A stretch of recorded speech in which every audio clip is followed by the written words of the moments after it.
Envoie ton esprit saint, ton feu d'amour divin, déploie ton cœur et viens nous sauver. Délivre-nous de nous, délivre-nous de tout ce qui refuse en nous de t'aimer. Du sang de ton agneau, déverse en nous le flot des abondantes eaux de ton pardon. Viens inonder nos vies, restaure-nous, guéris ton Église.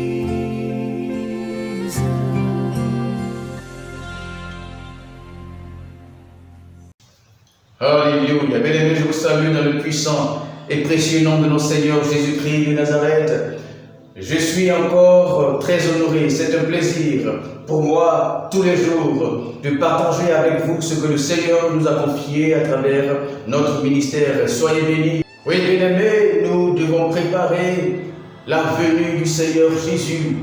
Bien-aimés, nous devons préparer l'épouse du Seigneur Jésus. Le Seigneur vient et c'est une réalité. Le Seigneur vient et son Église sera enlevée entre ciel et terre. Le Seigneur Jésus revient et nous serons enlevés, n'est-ce pas, vers lui. Il y aura dans les cieux, nous dit la parole de Dieu, une rencontre entre l'époux et l'épouse. Et ça sera, alléluia, c'est un grand événement. Ça sera pour nous, alléluia. Et nous allons souper avec le Seigneur. Le Seigneur Jésus revient bientôt.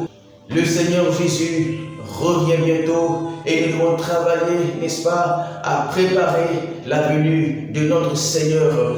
Et il dit qu'il vient prendre l'Église sans tache ni ride. Alors, nous devons travailler afin d'améliorer la condition de l'Église, afin d'améliorer la condition de sainteté et la profondeur dans la conversion, car le Seigneur Jésus arrive bientôt. Il est debout, il s'est levé et nous croyons qu'à travers notre ministère, il nous envoie parler, n'est-ce pas, de ces événements, de son retour. Alléluia. Alors, que le nom du Seigneur soit béni. Nous voulons, n'est-ce pas, insister sur un fait, bien-aimés. Nous voulons insister sur un fait. Nous devons faire attention, bien-aimés. Nous devons faire attention, chers frères et sœurs, à un type d'évangile que nous entendons ces temps de la fin. Un type d'évangile que nous entendons ces temps de la fin. Cet évangile qui nous rend, n'est-ce pas, égoïstes.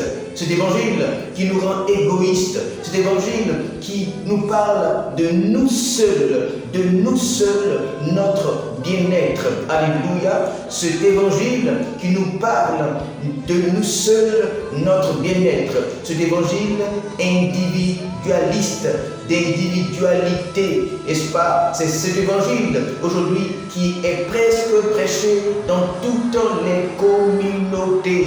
Vous voyez? Mais en réalité, c'est une erreur. En réalité, c'est une déviation. C'est une erreur. C'est une déviation. Pourquoi? Parce que nous, les chrétiens, aujourd'hui, nous, les hommes de la terre, n'est-ce pas? Nous sommes nés dans ce monde.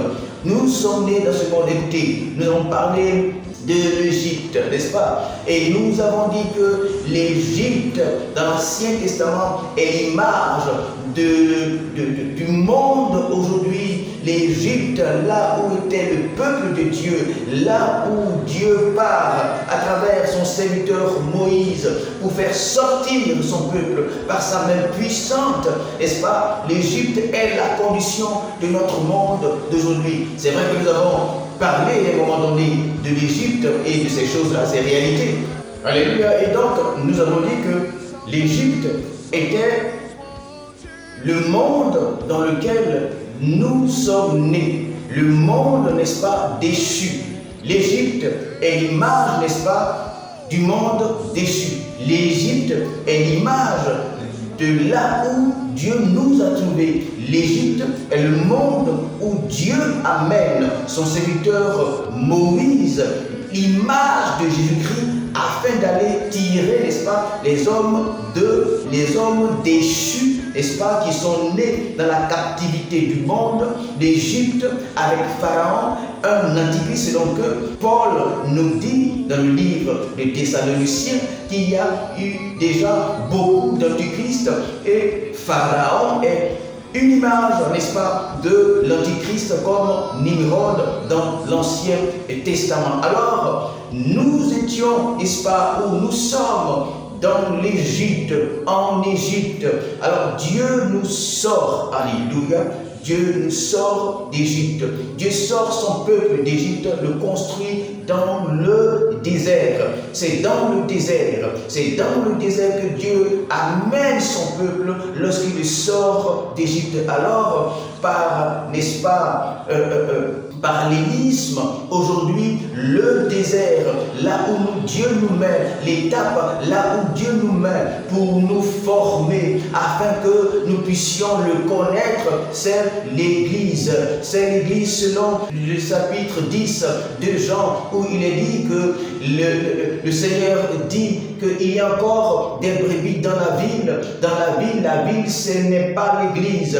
La ville, c'est dans la société. Il faut alors que ces personnes-là soient évangélisées, que ces personnes-là puissent entendre la voix de Dieu, que ces personnes-là puissent, n'est-ce pas, entendre la prédication du salut. Alors, lorsqu'elles auront, ces personnes-là, entendu la prédication du salut, alors il dit ensuite, il faut qu'il y ait, n'est-ce pas, une bergerie. Il les mettra alors dans une bergerie et il y aura un seul troupeau. Alors le troupeau dans la bergerie, n'est-ce pas, c'est l'Église.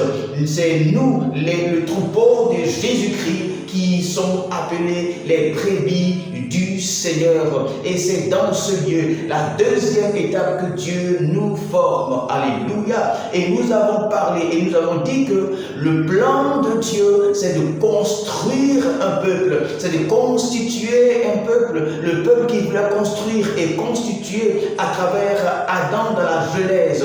Mais Adam a perdu ce projet-là. Il a donc suscité, n'est-ce pas, Abraham, afin d'accomplir ce plan, je dirais, dans la vie d'Abraham. Alors d'Abraham naquit Isaac, ensuite d'Isaac naquit Jacob, et Jacob a eu les 12 fils qui vont aller, n'est-ce pas, dans le monde d'Égypte où Dieu va les prendre. Ce que je suis en train de dire, l'évangile n'est pas une affaire, n'est-ce pas, d'individualité. L'évangile n'est pas une affaire d'individualité. Alors j'ai dit une chose, j'ai dit que nous sommes nés en Égypte, c'est-à-dire lorsque Moïse sort le peuple d'Égypte, le peuple a la connaissance d'Égypte, le peuple a la façon de fonctionner d'Égypte, le peuple a la façon de faire d'Égypte, la connaissance d'Égypte qu'ils avaient, dans laquelle, n'est-ce pas, ils sont nés. Alléluia.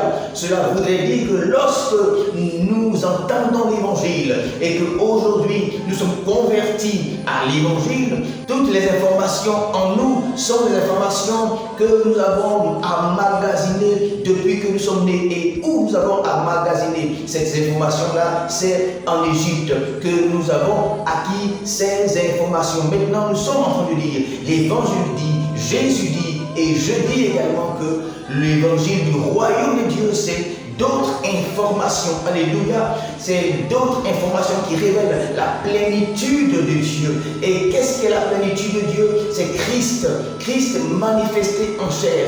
Christ, n'est-ce pas, dans son essence, n'est-ce pas, n'est pas chair, mais Christ est avant toute chose, n'est-ce pas, et à un moment donné, Dieu va le manifester en chair, mais lui-même, il est la pensée de Dieu, il est la parole de Dieu, il est la sagesse de Dieu, c'est par lui que tout a été fait. Christ même révèle la connaissance de Dieu et la connaissance par laquelle Dieu va faire l'humanité et toutes choses dans l'humanité. Alors, nous sommes chrétiens aujourd'hui afin que Dieu soit manifesté en nous. Pourquoi Dieu? Pourquoi Dieu doit être manifesté en nous? Parce que c'est le projet de Dieu. Le projet de Dieu, c'est quoi? Le projet de Dieu, c'est l'homme. Alors, Dieu voulait faire, comme l'homme dit, l'homme. Comment? Dieu voulait faire l'homme à son son image, selon sa ressemblance. Pourquoi? Pour qu'il domine. Voici le plan de Dieu pour nous. Dieu veut nous faire à son image, selon sa ressemblance, afin qu'il domine. Alors Dieu nous fait de deux façons, c'est-à-dire image et ressemblance. Image, c'est ce que nous représentons, c'est ce qu'on peut voir. Ressemblance, c'est quoi? Ressemblance, c'est les facultés, les capacités, c'est l'intelligence, c'est les moyens qui sont en nous, ce qui nous amène à fonctionner comme Dieu. C'est ce qui a été détruit lorsque Adam a péché. Et c'est ce que Dieu veut reconstruire aujourd'hui. Parce que la valeur de l'homme dépend de ce qui est en lui. La valeur de l'homme dépend de ce qui le constitue, n'est-ce pas? La valeur de l'homme dépend de ce qui est à l'intérieur de lui. C'est pourquoi lorsque Dieu délivre son peuple d'Égypte, il l'amène dans le désert afin, n'est-ce pas, d'enlever les anciennes informations du monde et lui donner les nouvelles informations. Mais lesquelles informations? Les informations du royaume de Dieu. Les informations du royaume de Dieu. Alléluia. Alléluia. Voici le plan de Dieu pour nous. Je voudrais que nous comprenions le plan de Dieu pour nous, pour que nous puissions atteindre l'objectif de Dieu et fonctionner comme Dieu. C'est la première des choses que je voudrais souligner. La deuxième chose que je voudrais souligner, n'est-ce pas, c'est que l'évangile n'est pas une affaire d'individualité. L'évangile n'est pas une affaire d'individu. L'évangile, c'est la collectivité. C'est pourquoi ces derniers temps, je parle beaucoup du peuple de Dieu. Et je dis que les pasteurs sont en train de détruire le peuple de Dieu. Pourquoi? Parce que les différentes divisions, n'est-ce pas, détruisent le peuple de Dieu. Non seulement ça, mais les types d'évangile qu'on prêche, c'est-à-dire l'évangile de la bénédiction. Toi seul, c'est toi seul tu seras béni. Toi l'individu, fais ça pour que tu sois. Toi seul, fais ça pour que tu sois. Toi seul, c'est-à-dire le pasteur, vous êtes beaucoup, vous êtes nombreux devant le pasteur, mais le pasteur s'adresse à chacun, vous voyez, le pasteur, son évangile, il s'adresse à chacun. Chacun doit faire lui sa chose personnelle afin que lui seul, il puisse prospérer et que lui seul, il puisse manger et que lui seul, il puisse travailler et que lui seul, il puisse s'épanouir sur la terre. Ça, c'est pas l'évangile de Dieu. L'évangile ne se présente pas comme ça et l'évangile ne peut se présenter comme ça parce que Dieu parle d'un royaume. Aujourd'hui, il faut constituer le royaume de Dieu. Il faut comprendre que c'est pas individuellement que nous allons conquérir Canaan, parce que nous ne pouvons pas conquérir Canaan individuellement. Jésus a dit que je bâtirai mon église, le peuple, et n'est-ce pas, les portes de celui des morts ne prévaudront point, n'est-ce pas, contre le peuple. Il s'agit de la collectivité, il s'agit de l'ensemble. C'est contre l'ensemble que les portes de celui des morts ne prévaudront point. Alléluia. Ne prévaudront pas. Alléluia. Alors, il faut que nous constituions, n'est-ce pas, le peuple de Dieu à travers le message que nous prêchons au peuple de Dieu et non l'évangile égoïste, l'évangile d'individualisme, d'individualité. Alléluia. Nous prêchons ce genre d'évangile. Nous prêchons ce genre d'évangile parce que nous ne sommes pas encore convertis à un certain niveau. L'apôtre, Jésus-Christ a pu dire à l'apôtre Pierre en Luc 32, lorsque tu seras converti, lorsque tu vas atteindre un niveau, lorsque tu atteindras un niveau élevé, alors il faut affermir tes frères. Lorsque tu atteindras, tu seras converti véritablement, il faut affermir ton frère, parce que la conversion, nous nous convertissons progressivement tous les jours jusqu'à ce que Christ vienne. Nous allons toujours un peu plus nous convertir.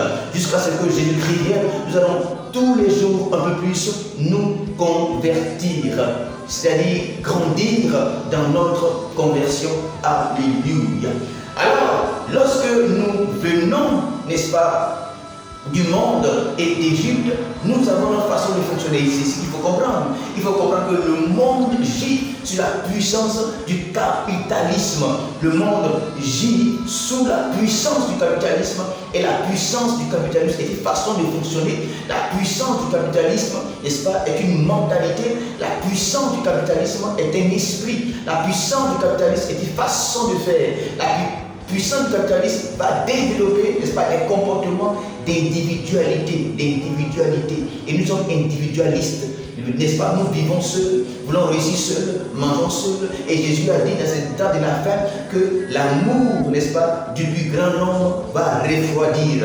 L'amour du plus grand nombre va quoi? Refroidir. C'est le Seigneur Jésus-Christ qui l'a dit. Alléluia.